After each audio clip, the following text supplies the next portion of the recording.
நம்ம உடம்புல நமக்கே தெரியாம நச்சுத்தன்மை இருக்கக்கூடிய அதிகமான கெட்ட நீர் உள்ள இருக்குங்க. சொல்ல போனா முழங்கால்களிலும் சரி கால்களிலும் சரி அதிகமான நீர் கோத்து இருக்கும். இந்த மாதிரி இருந்தா நம்மளால நடக்கவே முடியாது. அதிகமான கால்வலி இருக்கிறதோட உடல் சோர்வாவும் இருக்கும்.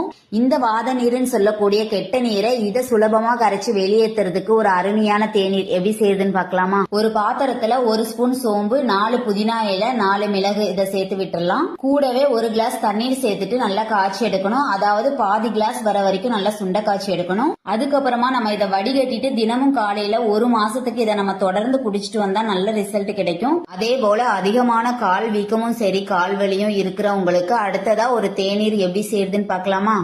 இப்போ ஒரு பாத்திரத்துல 2 கிளாஸ் தண்ணீர் சேர்த்துட்டு 1/2 ஸ்பூன் தனியா 1/2 ஸ்பூன் சோம்பு சேர்த்து விட்டுறலாம். இதை 1 கிளாஸ் வர வரைக்கும் நல்லா சுண்ட காய்ச்சிட்டு வடிகட்டி எடுக்கணுங்க.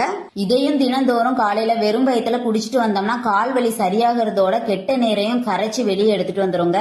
இந்த 2 டிப்ஸும் பிடிச்சிருந்தா லைக் பண்ணிக்கோங்க.